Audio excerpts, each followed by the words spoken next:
is it time to scrap provincial legislatures and also relook at the provinces? So are, of course, the provincial legislatures a product of a compromise? While this is not a new debate, some questions are being asked about the relevance of legislatures in provinces when some have been placed under administration for years now.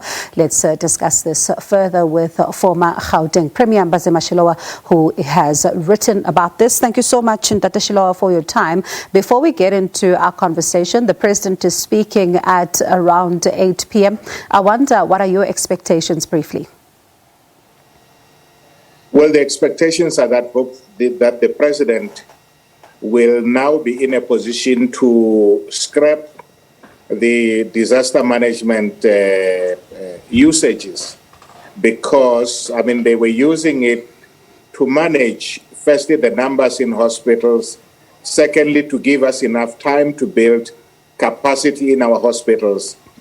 The rest of the issues can be managed using other measures, and if necessary, even a state of emergency, if not just the health regulations. And the beauty about the state of emergency is that the President is required to report to Parliament every 30 days instead of just extending every 30 days. So one hopes that he will be able to relax all the measures that are there, except the ones that may be said to be health necessary by scientists.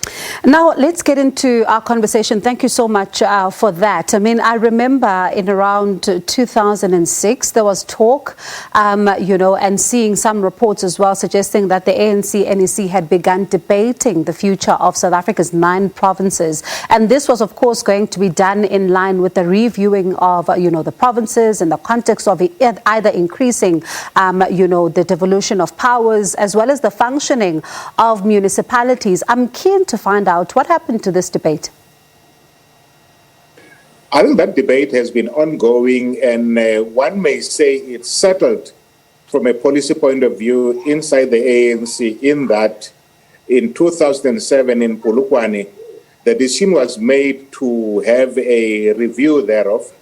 And I think, if I'm not mistaken, it have then since been accepted in the subsequent 2 conferences, both in Mangaung and later in Nazareth.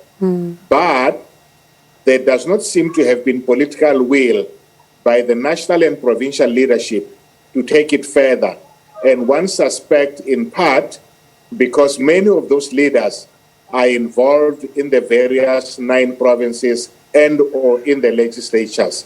But it's important that we look at it not just because the ANC itself says it must be looked at, but because in any case, initially the major focus was to have strong local government with few provinces, at least 4, were the minimum that was being spoken about. But of course, we ended up with 9. There was even talk about the 10th. So I think it's time that we look at them, look at reduction. Even with reduction, those that remain, to leave them with administrative powers and take away legislative powers, because in any case, except maybe partly in the Western Cape, KwaZulu-Natal and Gauteng, most provinces have really not used that legislative part in terms of passing laws. So it's time we go. But most importantly, if you look at Northwest, I mean, that province have been under administration for 4 years. So that says to you, if 5 ministries and the office of the Premier can all be under administration for 4 years, it means you don't really need government in that province.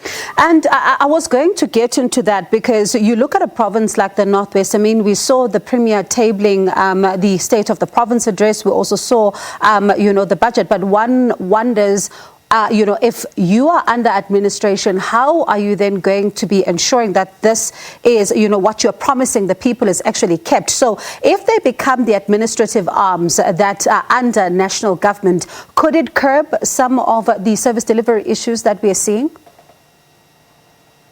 Well, I think that if you look at what is happening in Northwest, I mean, the Premier tabling a State of the Province address is really more like someone speaking to a toy telephone, and or the MEC for Finance tabling a budget that they can't implement because it's being done from Pretoria. It shows you that it can be done differently. What I'm suggesting need to be considered as a view is that you have a capable bureaucrats in charge of administration who will focus on coordinating what is currently happening in the different provinces, in the different municipalities, as well as districts. You do away with districts, we do away with councils, and you have those. I think in the same way that in Gauteng there had been discussions, and I think part of it is being implemented, of operating Gauteng as a global competitive city region, where even though the municipalities function independently, but there is a coherent program of where they need to be going to, being worked through the office of the Premier and the broader administration. I think it is something that could be considered for the whole country as well. So, Dr. Shilowa, some have said that, you look at our provincial legislatures, it's used by even members of the opposition to also hold those who are currently in government accountable. I wonder what becomes then the work of those who are in opposition parties. Do they then also maybe form part of these administrative arms, or is it just going to be those that have won the election? And given the fact that we've also seen some coalition dynamics even at play in South Africa? No, but you see, it means that what you're really going to have is to have elections for national and local government in terms of my proposals. Okay. That you're not going to have provincial elections, but that you will be in a position to advertise positions for, say, chief executive officer with other 5 or 10 people to run the administration. So it's really not a party political issue.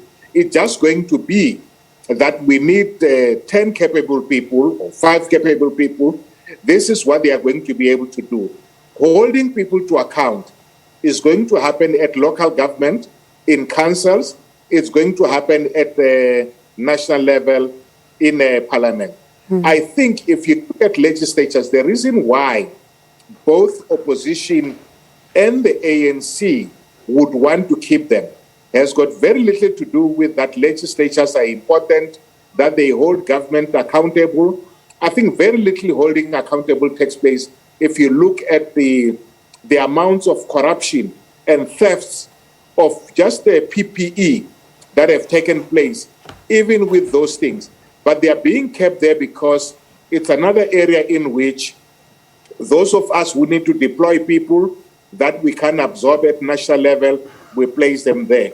But if you were to take those people and put them at local government level, with the experience and the capacity and the leadership that they have, I think you may find that we may have better and stronger local government. As you talk about PPE, one can help but think about that situation in the Free State where the SIU really had to move in on those 30-odd companies. But that's all we have time for. Thank you so much for that. We do appreciate it. That was former Gauteng Premier Gauteng Mbhazima Shilowa.